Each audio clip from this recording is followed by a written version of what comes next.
Good morning. I'm not sure the day, October 18th maybe.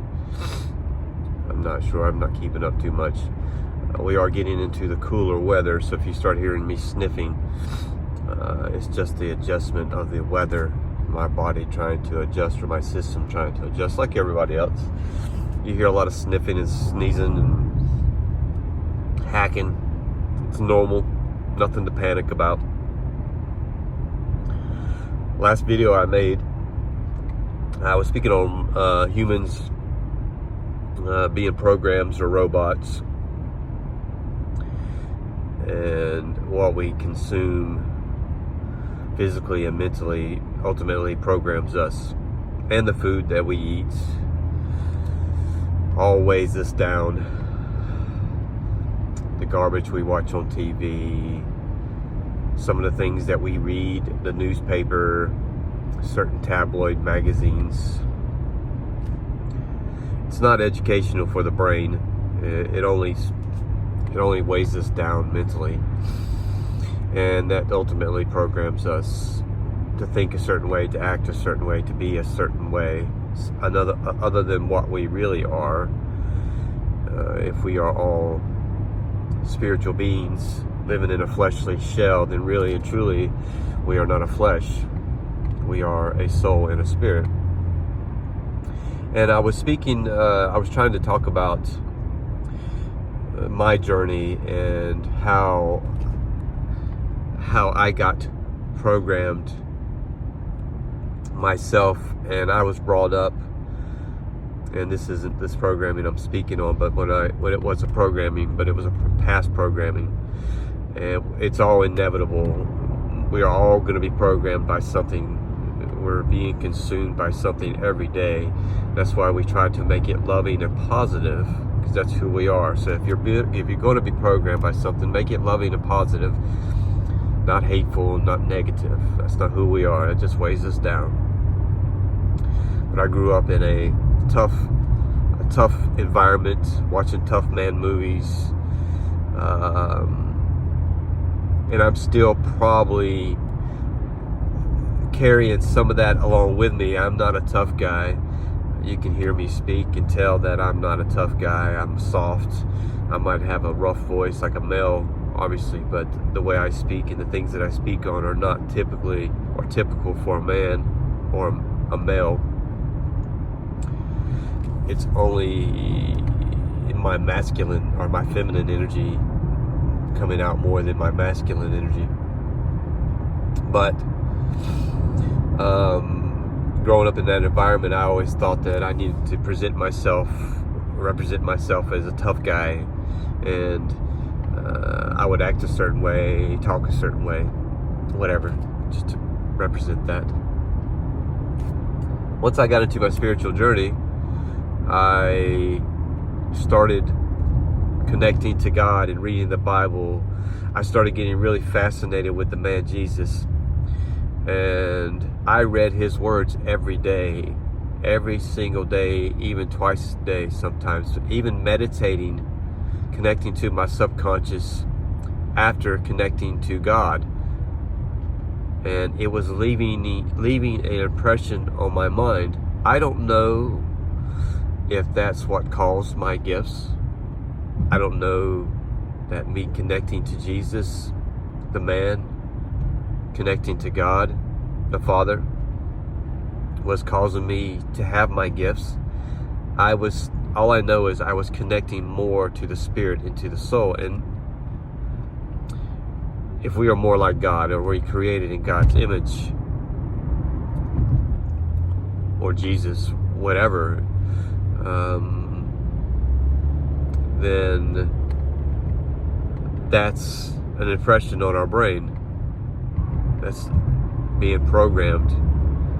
I'm sorry, I'm driving and I'm trying to pay attention. People don't know how to drive sometimes, so I'm just being aware. But if we are more soul and spirit, our gifts are from that part of us, that part of the being of us, not the flesh, not the programmed. We are all gifted, every one of us on this planet, our soul and a spirit. and we are all gifted. Just some of us are just weighed down by the flesh, by the program. If you can get out of that program and connect to God and the Spirit and the soul, and I'm pretty sure that's where my gifts started to come out. Once I started burying the flesh and starting to become who I truly am,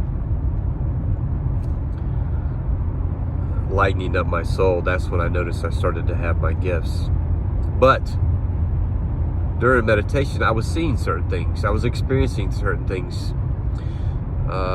If I'm fascinated with Jesus, he was leaving an impression on my mind, an imprint. His DNA, God's DNA, was leaving an imprint on me because I was studying it every single day.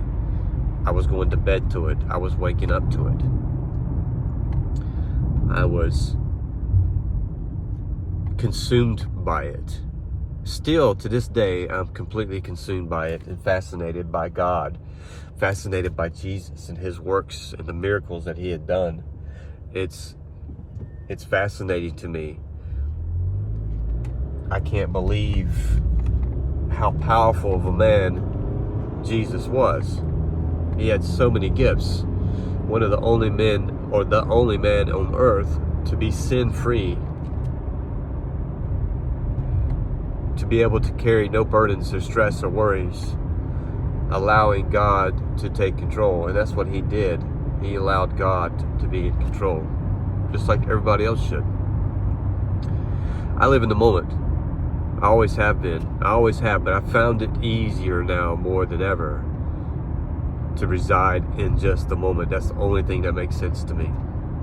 So if I'm leaving, if I've got an imprint of God on me and Jesus on my mind, and I'm worshiping this, I'm studying this, I'm idolizing this, the idea, then it's leaving an impression. I'm seeing things from this. Why would it not be so hard to believe? If you, let's say you have some, and I hate to use the word psychic medium, but if you have a gift to where you can actually see dead souls, past loved ones, pop up in your head, and I'm not talking about as far as your mind goes or memory, but people that you've never met before, but you see them. If you're seeing a living being pop into your mind that exists or have existed, and not from a memory, because I was seeing people popping into my head that I had no idea who they were, and it turned out they were somebody that was affiliated with me.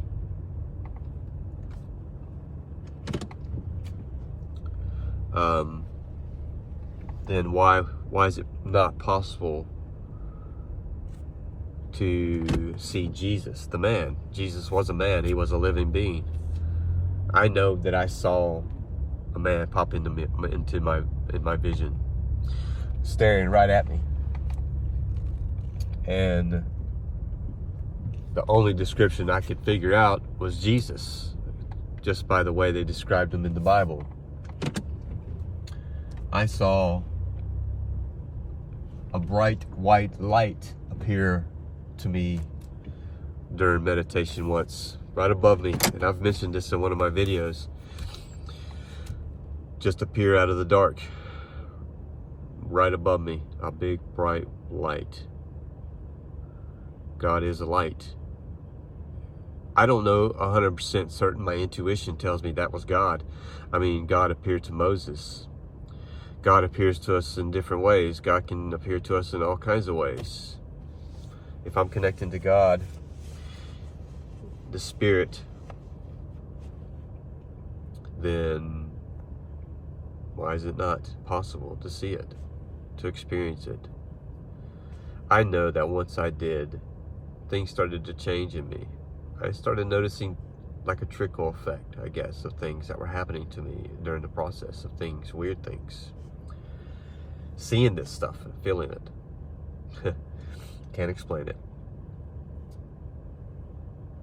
Certain people that I know are saying that I'm of the devil, or I claim to be God or the Messiah, or I've claimed to see God. I can only go by what I see and I feel, and I'm not going to deny it. I'm not going to say, nah, you're right, I didn't see nothing. I know what I saw, and I will admit it till the day I die. And I don't care what people think about me. I'm not here to please anybody but God. He is my Father. I love you guys, and I still wanted to continue this video from the last video. I just been so busy. I've had so much going on. But I love you guys, and Godspeed.